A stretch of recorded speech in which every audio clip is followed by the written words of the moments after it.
ಸುಜ್ಞಾನ ಚಾನಲಿನ ಆತ್ಮೀಯ ವೀಕ್ಷಕರಿಗೆಲ್ಲ ಸ್ವಾಗತ. ಸುಜ್ಞಾನ ಚಾನಲಿನ ಹೊಸ ವಿಡಿಯೋಗಳನ್ನು ಇನ್ಸ್ಟೆಂಟ್ ಆಗಿ ನೋಡಲು ಸಬ್ಸ್ಕ್ರೈಬ್ ಬಟನ್ ಅನ್ನು ಕ್ಲಿಕ್ ಮಾಡಿ. ಇನ್ಸ್ಟೆಂಟ್ ವಿಡಿಯೋಗಳ ನೋಟಿಫಿಕೇಶನ್ ಅನ್ನು ಪಡೆಯಲು ಬೆಲ್ ಐಕಾನ್ ಅನ್ನು ಕ್ಲಿಕ್ ಮಾಡಿ.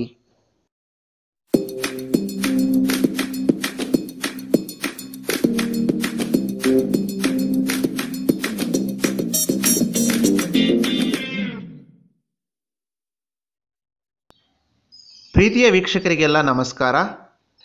ಇತ್ತೀಚೆಗಷ್ಟೇ ಕೇಂದ್ರ ಸರ್ಕಾರಕ್ಕೆ ನೀತಿ ಆಯೋಗವು ಒಂದು ಪ್ರಸ್ತಾವನೆಯನ್ನು ಸಲ್ಲಿಸಿದೆ.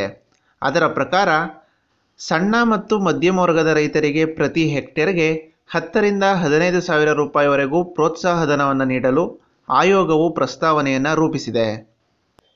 ಸದ್ಯದಲ್ಲಿ ರೈತರಿಗೆ ಅನುಕೂಲವಾಗ್ತಿರ್ತಕ್ಕಂಥ ಬೆಳೆ ವಿಮೆ, ವಿದ್ಯುತ್ ಹಾಗೂ ರಸಗೊಬ್ಬರ ಸೇರಿದಂತೆ ಎಲ್ಲ ಸಬ್ಸಿಡಿಗಳನ್ನು ನಿಲ್ಲಿಸಿ ರೈತರಿಗೆ ಖಾತ್ರಿಯಾಗಿ 10 ರಿಂದ 15 ಸಾವಿರ ರೂಪಾಯಿವರೆಗೂ ಪ್ರೋತ್ಸಾಹ ಧನವನ್ನು ನೀಡಲು ಆಯೋಗವು ಶಿಫಾರಸನ್ನು ಮಾಡಿದೆ. ಮುಂಬರುವ ಬಜೆಟ್ನಲ್ಲಿ ರೈತರಿಗಾಗಿ ಒಂದು ವಿಶೇಷ ಪ್ಯಾಕೇಜ್ ಒಂದನ್ನು ಘೋಷಣೆ ಮಾಡತಕ್ಕಂಥ ಎಲ್ಲ ಸಾಧ್ಯತೆಗಳು ಕೇಳಿಬಂದಿವೆ. ಇತ್ತೀಚೆಗೆ ರೈತರ ಸಮಸ್ಯೆಗಳ ಬಗ್ಗೆ ಪ್ರತಿಕ್ರಿಯಿಸಿರುವ ಕೇಂದ್ರದ ವಿತ್ತ ಸಚಿವರಾಗಿರ್ತಕ್ಕಂಥ ಅರುಣ್ ಜೇಟ್ಲಿ ಅವರು, ದೇಶದಲ್ಲಿ ರೈತ ವರ್ಗವು ನಾನಾ ಸಮಸ್ಯೆಗಳನ್ನು ಎದುರಿಸ್ತಾ ಇದೆ.